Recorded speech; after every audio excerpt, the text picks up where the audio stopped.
Hello, I'm Annette Young and welcome to the 51%, a show about women reshaping our world. Coming up, we take a look at Iceland that has one of Europe's highest per capita levels of reported rapes. Yes, the very same nation that for the last 9 years has topped the World Economic Forum's list as having the smallest gender equality gap. Also, we talk to Nida Januskis from one of France's leading business schools, INSEAD, on the challenge in making the corporate world more female-friendly.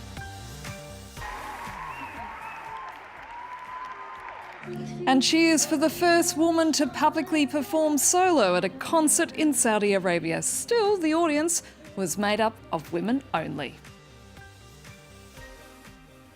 But we begin in Iceland, which has some of the world's strongest laws on workplace equality and equal pay. Yet it appears to not be the feminist paradise it's often described as, with gender-based violence and rape still rampant in many parts of society, as Shona Bhattacharya reports.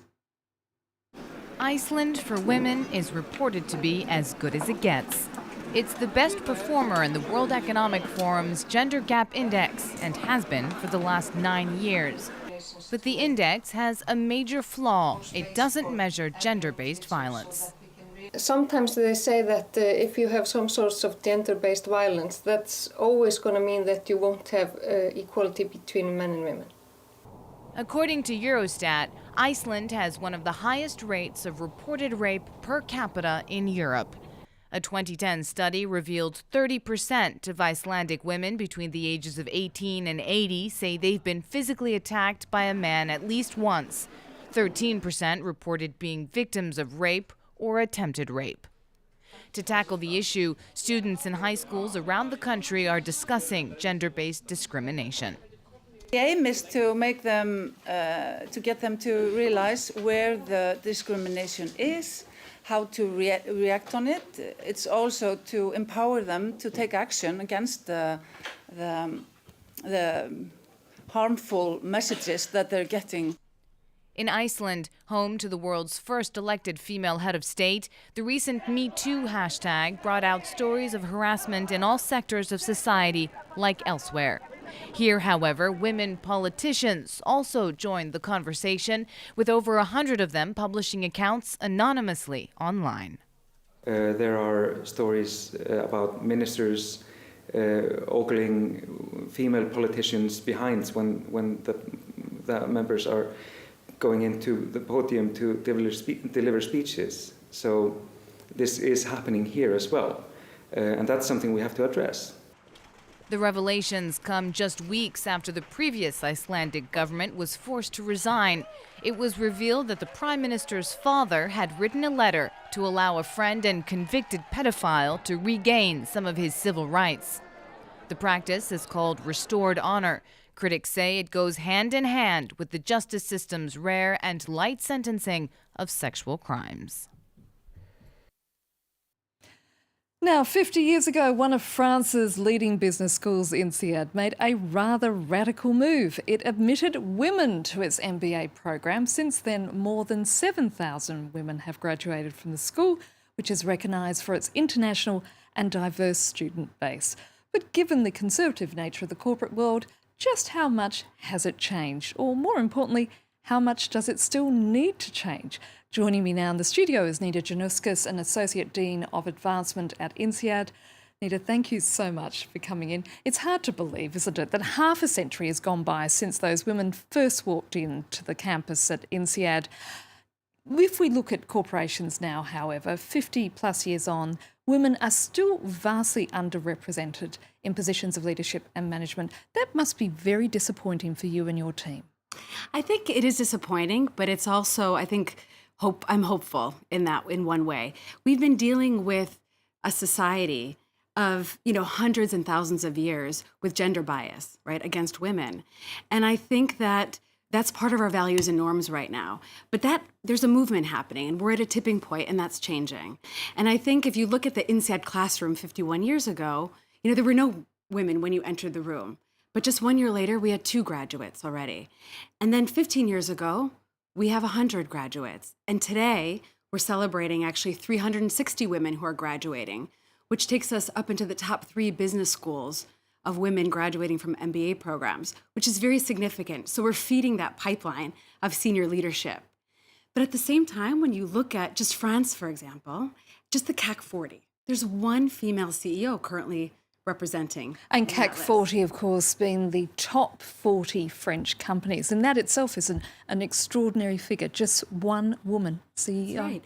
And evidence shows that, the more gender balance you have, the more better business outcomes you have. And if women are at the table, then that leads to better business decisions. And so I think this is not a women's issue. It's actually an issue for business and society. And I think business schools need to play a big part in making sure we're part of the solution. And we hope, I think years from now, that we've created a new reality, that really we are not talking about, gender balance or gender diversity, because that's just the way it is in our society. Given the fact that there is an imbalance, what are you doing at INSEAD in particular to rectify that imbalance as such? So I think one example is a lot within the programming, so much more gender awareness. So we have one of our male professors who's actually championing this right now. And I think that also is important, that we engage men in all of these conversations. And part of it is they're seemingly simple techniques. So from, making sure our case studies have female protagonists, right? We're showcasing women. Or teaching materials. If you, type in, founder, you're not just seeing male photos, but you're also seeing women being showcased.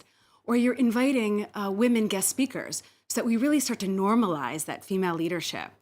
And then I think, what's also very, very important is that we do some, student management on behaviors. So there's this widespread phenomenon happening right now with men interrupting women, for example. And I think it's really important that we call people out. And that's whether faculty calling out students or, us talking to our colleagues, but that's very important. And on the company side, because a lot of the problem is that many companies don't actually have family-friendly policies, do they? So how does an institution such as INSEAD get that message across to them as well? I don't think there's a silver bullet for this one, right? And if you just look at even what's happening with the Me Too movement, okay? I think what's happening is that there's a new reality where people start to understand that women have quite a few challenges and obstacles that are in their way that prevent them from getting to senior leadership roles. So I think there's a few things companies can do to really counteract that. And I think the first thing they can do is really do more sponsorship. So we talk a lot about mentorship, and I think that's important. But I think especially the men who are in the leadership positions, they need to empower the women, right, who are in the workforce, and they need to give them responsibility, and they need to give them decision-making power. So that's, I think, the first thing. Second, I think that people need to build more gender bias awareness. Just very simple. And there are great techniques out there, so that's important. I think also companies need to look at that senior management level. We often talk about boards and executive level, and I think what's important is what's the percentage of women in senior managers, because that's your pipeline going forward. And then I think finally, it's really building strong peer networks for women. Because again, back to the Me Too campaign, I think women have felt for a very long time that they're the only ones out there, or this is happening to them.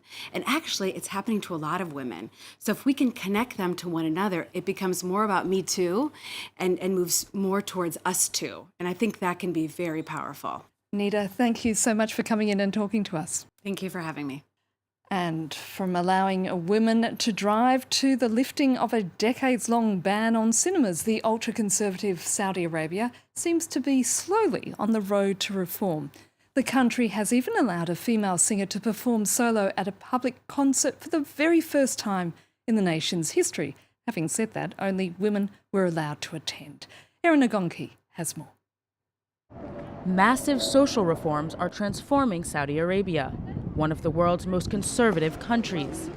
The latest example, an end to a 35-year ban on cinemas. Until now, Saudi film buffs had to stay at home or travel to neighboring countries to see movies in the theater. The cool thing about cinema is that you buy a ticket and you go to the film doesn't come to you. So you make all that effort to enjoy that film with strangers. So it's a different culture, it's a different experience. And it makes you also very more open-minded to different ideas and different perspectives. It's a significant cultural shift, with a caveat. Government officials seeking to reassure the country's conservatives have said all films must be aligned with Sharia laws and moral values in the kingdom. Yet, despite the country's rigid conservatism, the drive to modernize Saudi Arabia is bringing new rights and opportunities to the country's citizens, most importantly, women. Lebanese singer Hiba Tawaji is the first woman in Saudi history to perform solo at a concert. It was a cosmopolitan show in both its form and content. Tawaji sung a mix of Arab classics and renditions of Western icons, including Celine Dion and Whitney Houston. A revolutionary event with one exception.